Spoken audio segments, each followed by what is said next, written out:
सुनते हैं कि टेलीग्राम व्हाट्सएप की तरह होता है, लेकिन हमको आज तक टेलीग्राम पता नहीं चल पाया। और हमारे जैसे आदमी को ऑनलाइन आना पड़ेगा तो हम तो आफत हो गया मेरे लिए। हम देखिए रात का 2:30 बज गया था, टेंशन से ना दिमाग काम नहीं कर रहा था, क्या करे क्या नहीं, अजीब सा माहौल हो गया था। प्रॉब्लम तो सबको हो रही थी, तो हम लोगों को ये शुरुआत करनी थी। तो हमारे गांव पे मेरा दोस्त था, उसकी फोटोकॉपी की दुकान थी, छोटी सी शॉप थी फोटोकॉपी की। अब स्टूडियो कैसे बनता है भाई पता ही नहीं, तो 2 ठो बांस लाए, ऊपर बांस लगाए, उसमें ट्यूबलाइट को रस्सी से बांध के बना दिए। अब वो शटर सामने थी, शटर गिराते थे लोग, एक लकड़ी का पलाई बनाए, उस पर पढ़ाना चालू किए। यहाँ लाइफ में क्या होता है, सोचेंगे क्या बनेंगे, क्या ख्वाहिश कुछ और चीज की रहती है।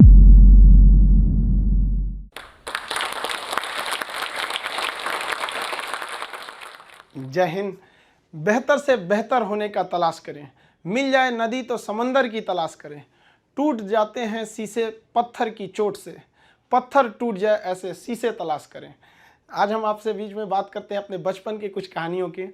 देखिए हमारा परिवार एक जॉइंट फैमिली में, हम लोग एक छोटे से परिवार में जन्म लिए। सब लोग एक साथ रहते थे, अंकल सबका परिवार यहाँ पे, उसमें हम लोग के मकान के भी एक कमरे थे जिसमें हम लोग रहते थे। बचपन में हम बहुत बदमाश थे, मेरी मम्मी को सबसे ज़्यादा परेशानी थी। कोई जॉइंट फैमिली होने की वजह से क्या होता था कि परिवार में बहुत लोग रहते थे, मोहल्ले वाले, पड़ोस वाले, और उस समय मोबाइल वगैरह नहीं होती थी, हम लोग यही गुल्ली डंडा वगैरह खेलते रहते थे। डेली किसी न किसी से हम झगड़ा किए रहते थे। मेरी मम्मी परेशान होकर रहती थी, करेगा क्या ज़िंदगी में, बहुत परेशानी हो जाती थी।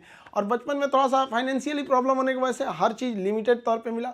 स्कूल हम एक नॉर्मल से स्कूल में गए, और पेंसिल वगैरह तक का भी बचपन में हिसाब मिलता था। पेंसिल खरीद के आती थी, उसमें से आधा काट के आधा तुम लो आधा तुम लो, तुम्हारा पहले कैसे खत्म हो गया, तुम्हारा ज़्यादा कैसे चला, काफ़ी ये सब समस्याएं थी। घर के आगे एक कॉलेज था, उस कॉलेज में हम लोग जाते थे देखने के लिए, किसी का पेंसिल तो छूट नहीं गया, किसी का पेन, मतलब जो कुछ किसी का रह जाता था छुट्टी के बाद तो लेके आते थे लोग। या फिर किसी का मतलब कोई किसी के पेज में, किताब में, कॉपी में कुछ पेज सादा बच जाता था, तो हम लोग उसको कलेक्ट करके ले आते थे और मम्मी को देते थे। मम्मी देखिए इसमें 2 पेज सादा है, इसमें 3 पेज है, उस सबको ले आके एक जगह बनाते थे। मम्मी उसको सुई धागा से सिल देती थी और उसको हम लोग एक कॉपी बना लेते थे। आज भी आदत उसी में है। ये आज महंगी कॉपियों पर तो हाथ ही नहीं चलता है, वहाँ पर उसी भी आदत लग गई है वहाँ। और बचपन में हम लोग के घर पे गाय वगैरह भी थी, छोटे छोटे जानवर वगैरह, ये सब के पालने में इन लोग के लिए करते रहो। ये सब करते करते बचपना निकल गया। और इस बीच मेरे पिताजी जो थे वो अलग अलग जगहों पे वर्क करते रह गए, कभी शिप बिल्डिंग में, कभी पाइपलाइन में, कभी फॉरेन में, अलग अलग जगह पे। एक स्टेबल नहीं रहा, जिसका खामियाजा हम लोग को आगे जाके बहुत बड़ा भुगतना पड़ गया था।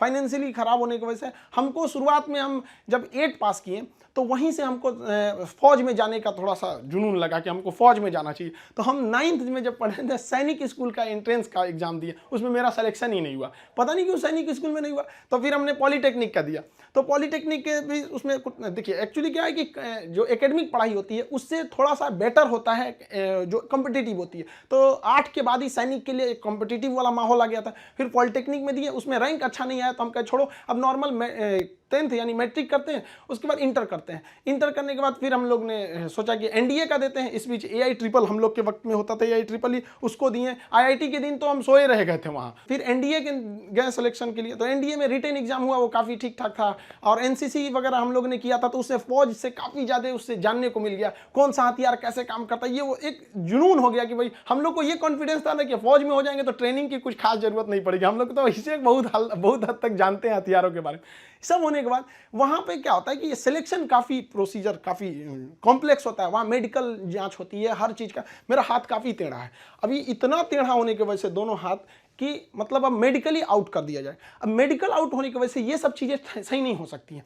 तो यही एक तो वही था मेरे लाइफ का। इसके आगे हमने कोई सपना ही नहीं देखा था कि हमको कुछ और भी करना है। शुरू से ही फौज में ही जाना था हमको। अब हमारे लिए तो एकदम विकट परिस्थिति हो गई, साथ ही साथ फाइनेंशियली भी दिक्कत हो गया। अब क्या करें, तो नॉर्मल एक सरकारी स्कूल से इंटर था मेरा, फिर एक नॉर्मल ग्रेजुएशन किए, ग्रेजुएशन BSc। अब इसमें फाइनेंशियली दिक्कत भी बहुत ज़्यादा आ गया।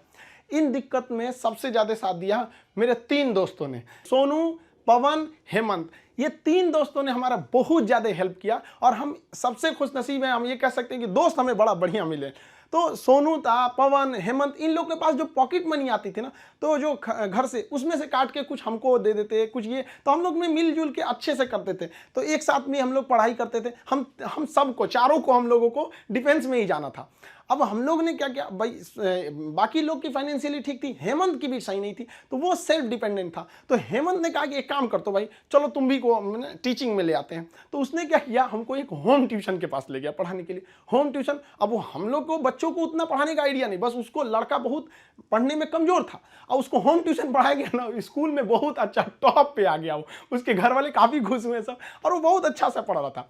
इसी बीच उसने कहा कि चलो तुम्हें एक कोचिंग में इंट्रोड्यूस करते हैं। तो एक कोचिंग में गए, वहाँ पे मतलब काफ़ी स्टूडेंट जो थे, मतलब बहुत ज़्यादा नहीं थे, नॉर्मल था कोचिंग वहाँ पे। वहाँ हम गए तो हमको फर्स्ट दिन केवल 6 लड़के मिले, और 6 लड़के में अजीब सा माहौल हो गया। वो हमको, मेरी दाढ़ी उड़ी भी नहीं थी, तो अजीब, उनको लगा कि तो हम ही लोग के बीच का है।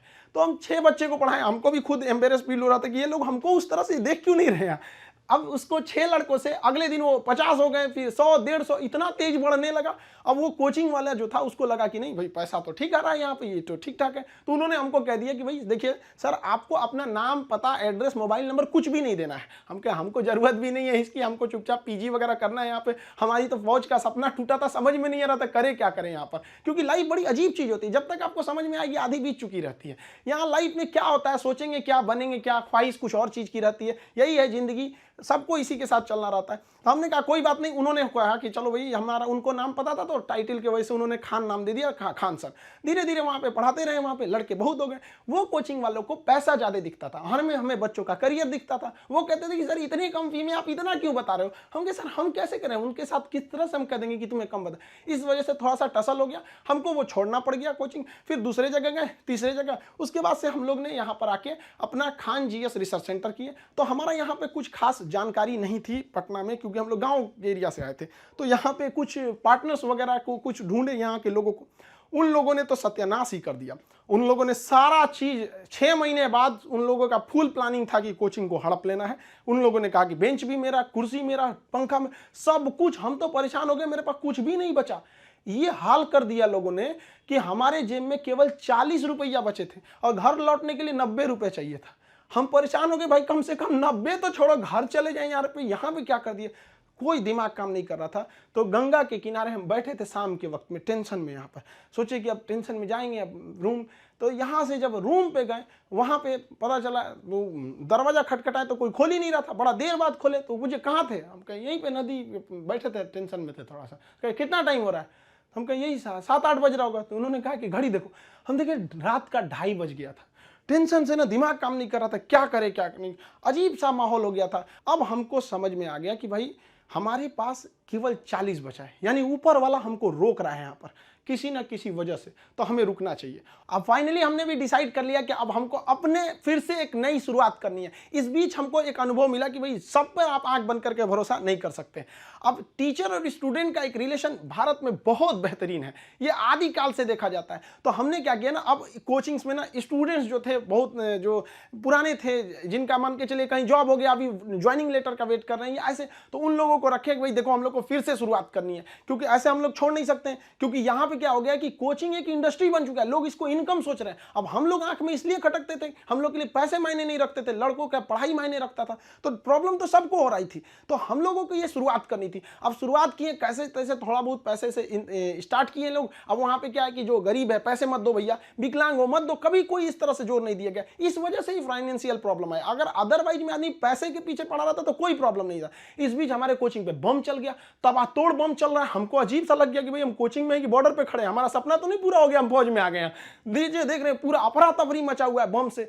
इतनी तबाही हो गई, हमको मतलब एकदम लास्ट में आ गए कि हमको अब लगता है यहाँ से छोड़ देना पड़ेगा। फिर लड़कों ने कहा कि सर आप हाँ हिम्मत मत हारिए। हमारे कोचिंग में, हमारा जो कैंपस है इसके अगल बगल में 17 कोचिंग है, सबका शटर बंद हो गया, सब लोग भाग गए। लोग, हम लोग अकेले, भाई कम से कम कोई पूछते भी आता तो कम से कम एक सहानुभूति लगती है। लेकिन लड़के आए, लड़कियां तक आई कि सर कोई बात नहीं आप खोलिए, हम लोग पढ़ेंगे लोग, यहाँ कितनों बम चले यहाँ पे। तो हम क्या किए, पूरे कैंपस में मेरे कोचिंग पे सुबह में बम चला था, शाम वाले बैच में पूरे फुल प्लेजेड से स्टूडेंट आए थे, और जो बच्चे पढ़ रहे थे उसके अगले बैच के बच्चे नीचे खड़े होकर कह रहे थे कि अगर बम चलेगा तो पहले हमारे ऊपर बम चलेगा, कोचिंग को कुछ नहीं होने देंगे।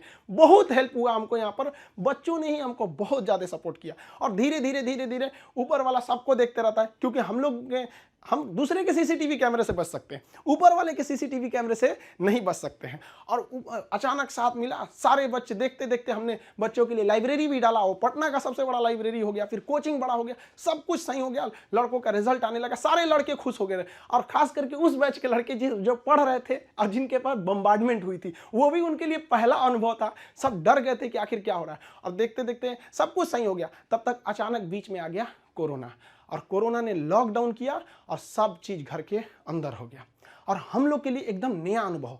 और नॉर्मल जब कोरोना होगा, शुरुआती लॉकडाउन इतना स्ट्रिक्ट था, पता चला कि अब तो आपको ऑनलाइन ही पढ़ाना पड़ेगा। और हमारी जैसे ऑनलाइन आदमी को ऑनलाइन कुछ पता ही नहीं, फेसबुक चलाने नहीं आता हमको, सुनते हैं कि टेलीग्राम व्हाट्सएप की तरह होता है, लेकिन हमको आज तक टेलीग्राम पता नहीं चल पाया। और हमारे जैसे आदमी को ऑनलाइन आना पड़ेगा, तो हम तो आफत हो गया मेरे लिए।